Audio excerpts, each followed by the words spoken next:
This Hangout is live. What is this, Lady Ada? Hello, welcome to our weekly Wednesday, 7:30 p.m. as seen on the Show and Tell Hangout. This is where you, the viewer, show off your maker project, your hacker project, your costume, your cosplay, your Punisher t-shirt, your awesome bowler hat with an LED eyeball on it, your laser cutter, CNC, ham radio, Heathkit, whatever you've got. Come by. I ordered a Heathkit radio. It's on its way. I know, and I know you're going to show it off with the Show and Tell. Right. And anything else I'm never going to get that radio. You're never going to get it. In 5 years, when we show it off. No, I'll be all right. Your Halloween thing, whatever you guys want to show up. That's all I wanted to say. Is basically all is welcome. We're going to start off with Tony and Pedro, and then we're going to go to everybody else. Please mute your mics so that we don't have echo effects or disruptions in service. And when we call on you, unmute your mic. Tony DeCola, you are up first.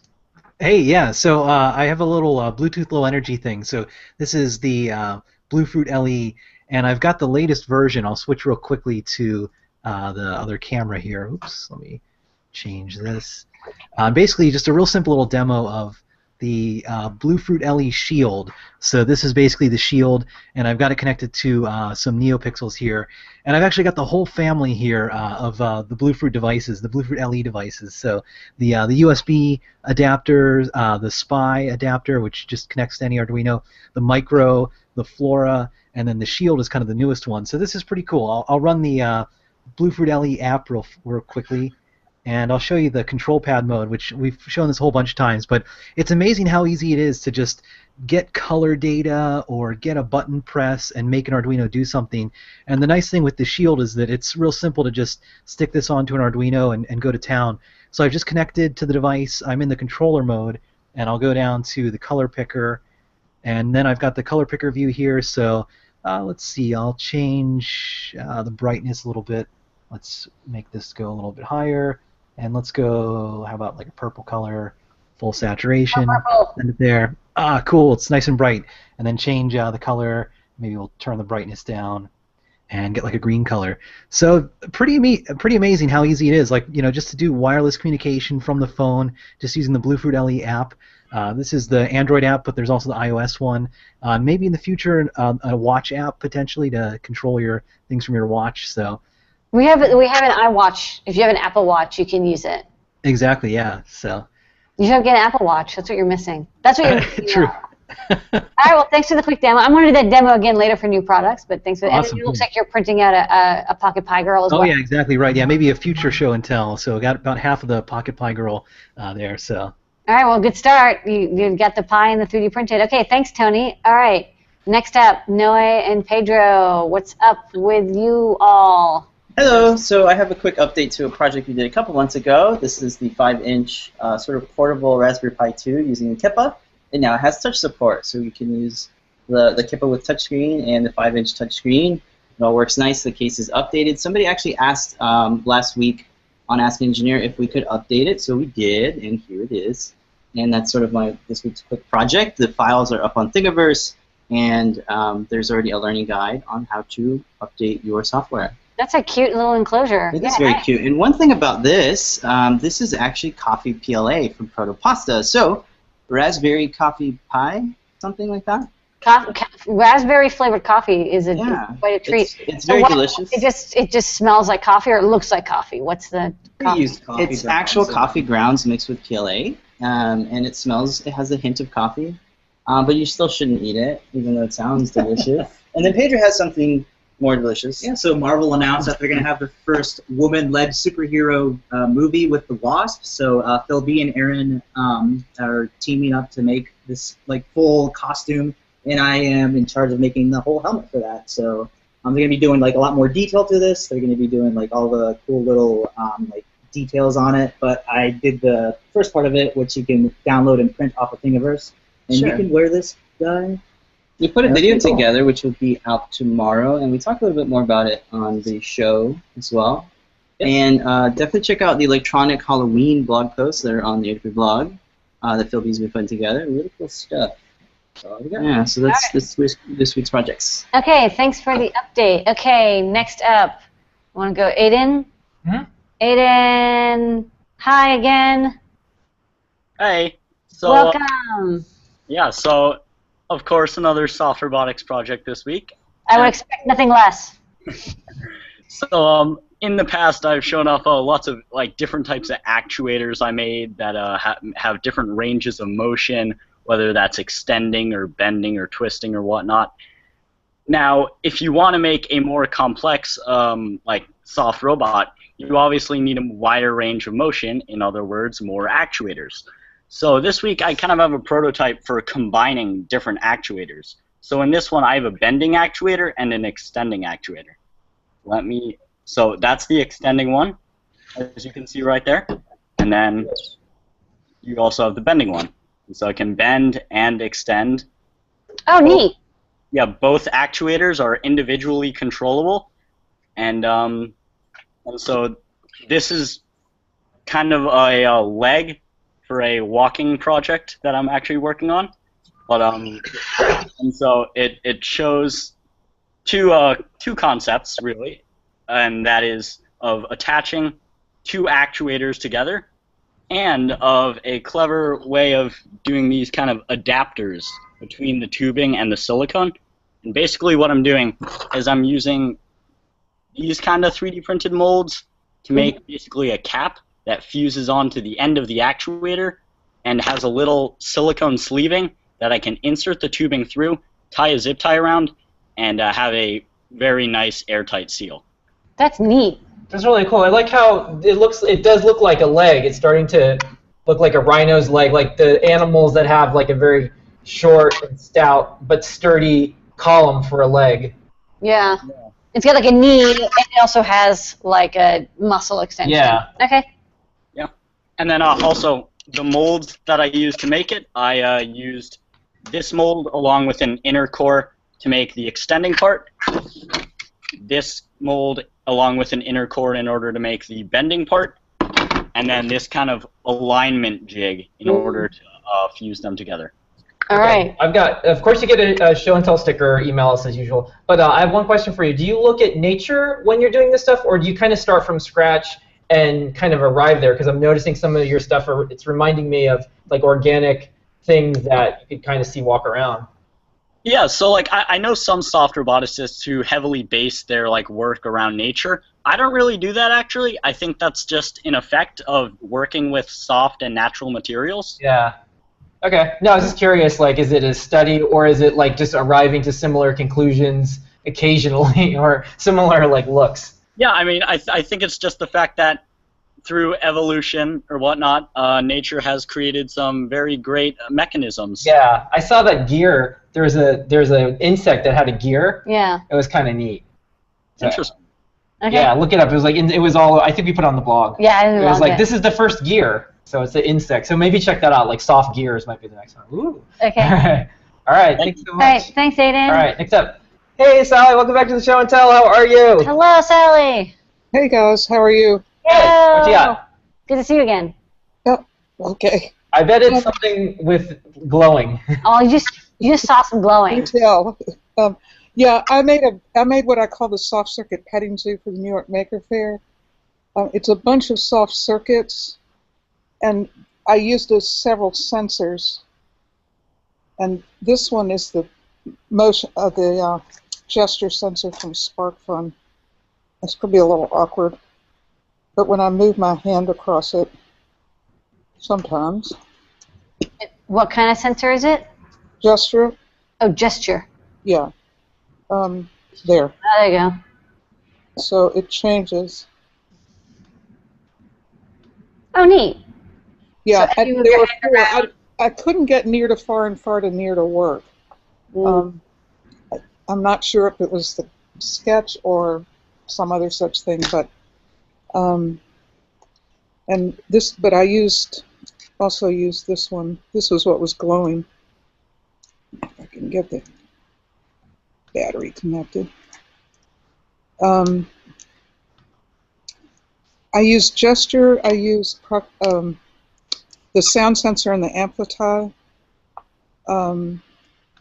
code, which just pretty much reflected what was going on in the room. Mm-hmm. This is a light sensor, and your person Bill on the forums is a delightful, wonderful person. Oh, That's cool. that's I great. got a lot of complaints about the lights going on when I shone a light on it, but that's the way I said it. So No, I like it. It's like you're shining a light, but the light gets turned into color on the way back. yeah, something like that. Okay. And what was the last one I used? Oh, color. And I just cut little squares of felt. Also, this is not for that. Anyway, people really liked it. They didn't know you could do that kind of thing, apparently. This is weird, but it's how I store my electronics. It's a jewelry keeper or a silver. And it has lots of pockets that zip. So things go inside and I can zip them shut. Yeah, and No, it's that's clear, great. and you can see into it, which is super smart. And it's like flat, and so you you can don't hang get it jumbled somewhere. up. Yeah, that's actually a really great idea. That's a nice. It hangs in a closet. Yeah. So if anybody finds that useful, Pro Maker tip. have fun. Yeah. All right. Well, thank you Tips so much, from Sally. Sally. All right. Okay.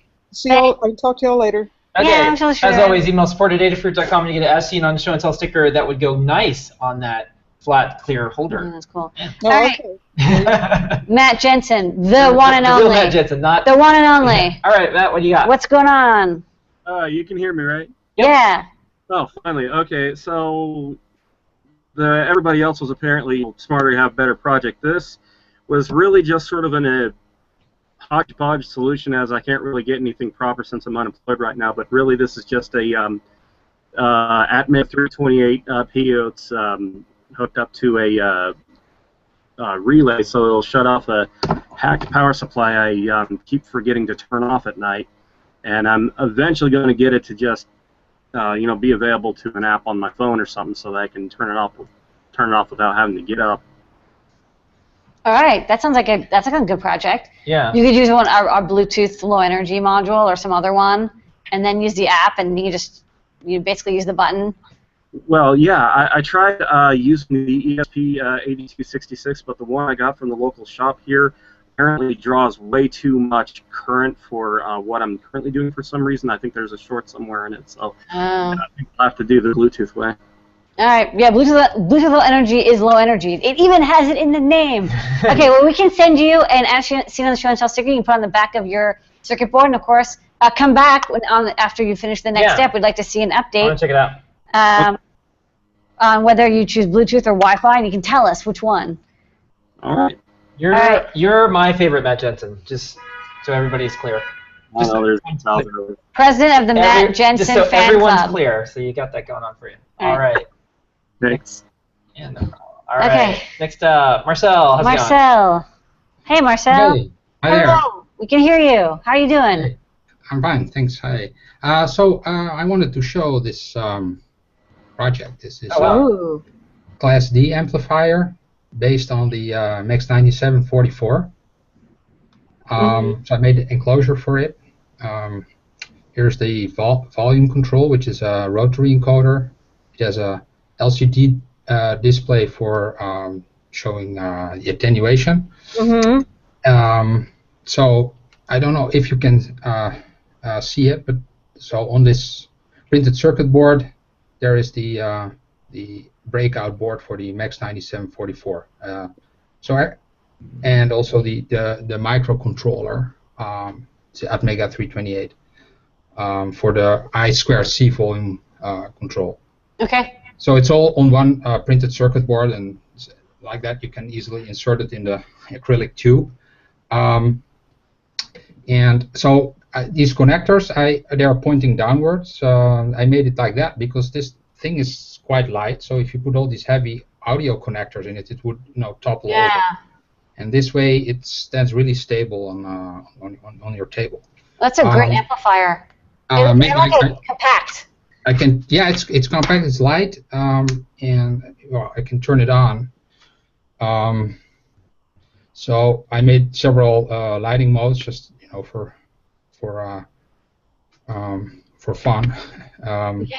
So basically, so you can see the volume position and well. Rainbow mode. In standby, it does some of the lighting. So what I wanted to show is that what I did is I went to Adafruit GitHub and looked for the Eagle files for the footprints of the NeoPixel ring part and the amp. And maybe I can show it with a screen share. I don't know if you can. Yeah, as long as you can show it in like 30 seconds, absolutely. Okay, yeah. So we see a circuit board. Yeah, so there's the ring on the footprint and the amp on the back. And I made the IC with Arduino naming, so that it would be easy to match into the software. Okay, so yeah, this. I like your smiley transistor logo. Okay. Yeah. I like how it's a tube amp, but this is way more efficient than the tube amps most people make. This is great. This is a quality 20-watt tube amp. Of course, email support@adafruit.com for as seen on the show and tell sticker. If you have a great photo of this, email it to us. I'd love to post it up on the blog. Okay. Yeah. Yeah, I like it. It's a ring and it's a tube. It's got everything. Okay. All right. All right. Thanks, Marcel. Okay. Bye. Next up, we're going to go to Frederick, and then we're going to go to Virgil, and then we're going to try to squeeze and see Scott. Okay, we only have a couple of minutes, so Frederick, show us your thing. Hi, do you guys hear me? Yeah. Okay, perfect. Great. Hi, my name is Frederick Torres. I'm from Massachusetts. I'm a long-time software developer, but kind of fairly new to hardware. I started actually last November when I bought my first Raspberry Pi kit from Adafruit. But today what I wanted to show you is this. I think I have to put it this way. Okay. So this is my device. It's called Newsbio, and you guys recognize the 2 LED matrix. I'm just going to run a little animation on my Windows machine, and you should. Let me see if I see that. You guys can see. Yeah, you recognize the face. So here's what the difference. So Newsbio is a USB device. It's for Windows. It brings AGPIO with I2C and SPI support for .NET languages. So that means you can actually program it in C# or VB.NET or PowerShell. And I tested a lot of your I2C device. That was hard for me to test. So the DAC, the temperature sensors, the 7-segment display, LED metrics. So generally, actually, what I do is I take your C++ code and actually port it to .NET, to C#, and then adapt it to the API. And generally, it goes smoothly and works relatively well. All the source code is on GitHub. And just to internally, there is the device looks like this. It's basically very close to the FTDI friends, though actually on this one I decided to use the FT231X. And I don't use it as a UART. I use it with the big banging mode, but I wrote some kind of code, so actually I got the hardware to do the big banging for me. So that gives actually kind of an acceptable performance. That's it. All right. That's a great demo. Wow, Thanks. that's wonderful. Email support@adafruit.com. You get asked on the show and tell sticker. Very cool project. Yeah. So glad you got into making. Handy. Bridging hardware and software. In a year or less. Okay. All right, Virgil. How's it going, Virgil. Hi, can you hear me? Yeah, you sound great. Great. This is actually a reprise of my first visit to Show and Tell, which was a year ago for my Halloween project. This is my cauldron, which I've upgraded. Oh, yeah. Okay. If someone reaches in for candy, I've got 9 different sounds on, and you can see in there, I have 9 different sounds on an SD card, which are randomly selected by the code on the Arduino. And I use the Adafruit mono amp and speaker I took out of a clock radio. What I wanted to get to before Show and Tell was to move this thing in an enclosure, because last year I found that particularly adults got very aggressive and grabbed the wires on my circuit there, so I wanted to put an enclosure. To do that, I needed to move it to Pro Trinket. The problem is I'm having trouble getting this SD card shield to work, breakout board to work with the Trinket. I got it to work with the Uno, but so I have more work to do. So I spent the better part of 2 days working on something that already worked, but I have more stuff to do. All right, sounds great. Sounds scary. If it's not broken, break it. All right, and we're gonna do check in with Scott. He said he had a quick note he wants to let us know. So Scott, how's it going? Hey guys. Just a quick note. I should have several modules to demo next week, but I wanted to show you a case where I've actually run into a board where I may not be able to fit everything on there. Uh-oh.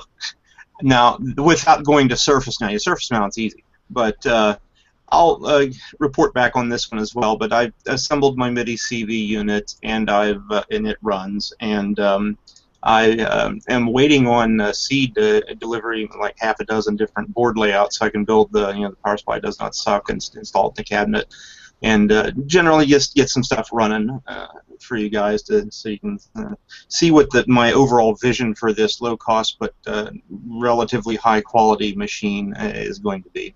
All right. Yeah, this is going to be cool. Sounds great. Will sound great. All right. Lots All of right. audio Thank you, projects. everyone who showed up to Show and Tell. We're here every single week. We've been doing this for 4 years. Thank you, Virgil. Thank you, Tony. Thank you, Sally. Thank you, Noah, Pedro. Thank you, Matt. Thank you, Marcel. Thank you, Rick. Thank you, C. Scott. Thank Best you, Matt Jensen. Best Matt Jensen. We'll see everybody next week, 7:30 p.m. Eastern Standard Time. Don't forget, you can share anything you want on the Show and Tell. Thank you so much for making this the best half an hour of our day and hopefully yours. We'll see you on Ask an Engineer in about 3 minutes. Thanks, everybody. Bye-bye. Be back soon.